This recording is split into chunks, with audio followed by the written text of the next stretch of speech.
And we are back. And we are back. We got some callers. We got Marathon on the line. Marathon. How you doing, Vonda? I'm doing good. What's up? How you doing? How was your holiday? Good. It was good. It was good. Yeah, that 19-year-old, he was really troubled, and he had a relationship with the police department from the age 11, driving without a license. 11 years old. Yeah, That's messed up. And what I think Marathon yeah. too, if we're gonna find out he probably be in and out of foster care. It's probably been problems with the home too. What you think? hmm I think so. Because let me say this to you, and let me be 100. If my child, 11 years old, that's when you beat the hell out of them. Okay, if my child, listen, you ain't got to worry about no police. Okay, I got that. Okay, let me tell you something about me. I was more afraid of what my parents would do to me. Okay, than what I was afraid some hmm police was gonna do to me. But you got to nip that in the bud early in the game. And what we're seeing is that you got parents, and I'm not just saying poverty. I'm saying you got parents in the suburbs. They be so high on them damn pills. They're not taking care of their kids. Oh my God, Jimmy killed 25 people. And they're embarrassed because now people know that they wasn't parenting. Look at Columbine. How the hell your kids in the house preparing for a mass killing and you don't know? Because you too busy being about yoga and Pilates and going to get this appointment and that appointment. You don't care about your damn kids. See, you cannot be a good mama and you can be loaded. You can be rich, but you ain't no good mama. You can be a bad mama and be poor. I know some mothers that don't got a pot to piss out of and a window to throw it out of, and guess what? They damn good mamas. They damn good mamas. They ain't got a whole bunch of extra, but they raise their kids. They know where they are. They know what they're doing. They love their children. Recently, I was at an event, and a young lady was saying that she went to a very elite school, and she was black, and she had a friend who also went to that school. I don't know whether or not they were black or white. She didn't reveal. And this was like a $30,000 a year school. The girlfriend loved going to spend the night with her. Why? Because she said, y'all, you all have rules here. My mom, we don't, they're seldomly here. I know mom loves me and everything, but you all have rules. You eat dinner together.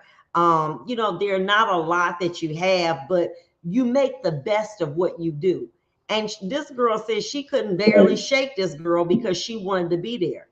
But it's more to being a parent than providing for your children financially. You have to be invested in what they're doing. And I want to say this to you. Follow along, okay? Um, Janelle Royale, where I live, the parents are mad because they had to stay out of the gym and actually stay home and parent. Here, the day queens drop their kids off to stay in the gym all day. You understand what I'm saying? They don't give a damn. Look at the Melendez brothers. Remember them a long time ago? They said that their mama would drop Oh them off yeah. at the mall and they wouldn't come back and get them until late at night. And the daddy was abusing them. And the reason they shot the mama so many times is because they felt that the mother failed to protect them, even though that they told them that the father was abusing them. So my point being to you, this cuts across the board. It's just not about rich or poor, but it's also about the ability to know. You know what I'm saying? To say, my kid is not capable of having no child. Okay. And so if I have a child that is, irresponsible or mentally not capable of taking care of a child, it's really challenging that the law is going to get involved and say, oh, now you got to have a baby if you get pregnant. We know dang on well they shouldn't be out here screwing around. But guess what? That don't stop it. But to take away an option, like what do you think about? I mean, don't you think that that had to be traumatizing to that 10-year-old child to have to get a procedure and leave their home state to go out of another state to do it? I mean, but what if these as family members say, well, we ain't got that kind of money. I'm sorry. I ain't got it. Then here's, you got a 10-year-old having a 10-year-old being a mama. It's a hot mess. But thank you for calling and continue. Did you have any more comments, Marathon? Yeah, I had one more thing. I had a question about the police department. Why is it that when we have the white mass shooters, they can shoot up a lot of people and then they walk away and are captured without incident? And then we had the young man that was shot 60 times that was unarmed.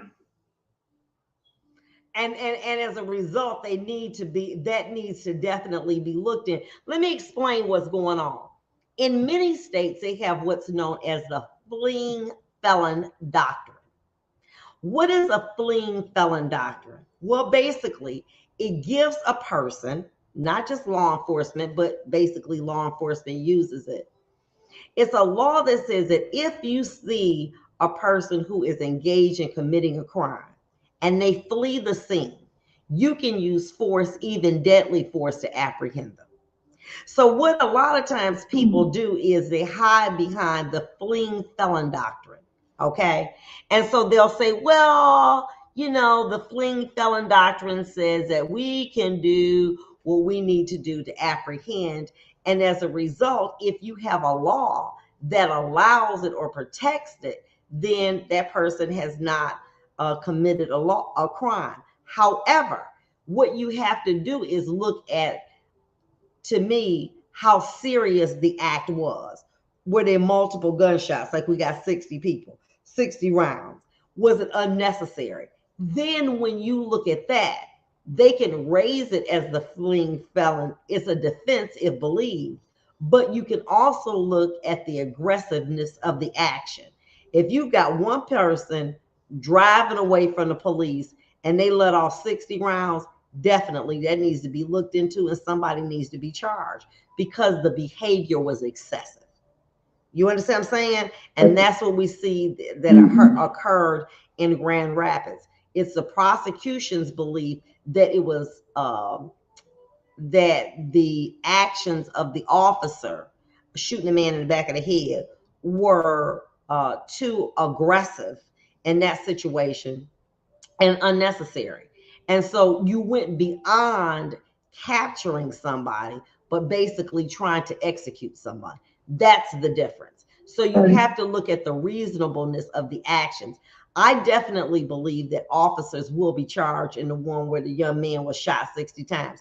But let me say this to you. How do you know? You may or may not be.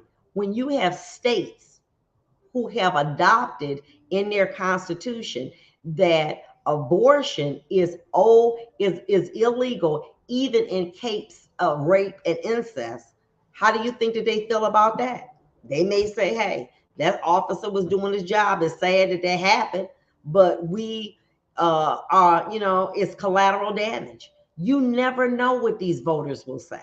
And that's what Biden is saying. Let's put this on the ballot in the states and let each individual state determine. But we see Louisiana, there was a request to stay the law. They denied it. And right now it is illegal under rape and incest, I think only if the mother's life is in danger, for you to have an abortion in Louisiana. And in some states, the voters have said, we agree with that law. We love it. Oh my God, we love it so much. And as a result, that is the law in those states. So you don't never know what voters will do. But thank you so much for your call and for your question. And I hope I answered adequately. We've got thank you, my love. We've got Shamir on the line. Shamir?